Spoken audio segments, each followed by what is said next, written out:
terkaitlah motor orange atau BNPB.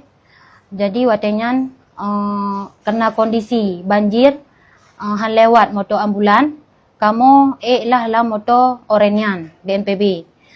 Dan lah motornya kon lon ngan Pak Bupati. Na ro kamu dalam dan iluar ilikut na padum-padum bro. Jadi setelah wonyan kamu dong lah untuk wonyan serta rombongannya na padum bawah motor.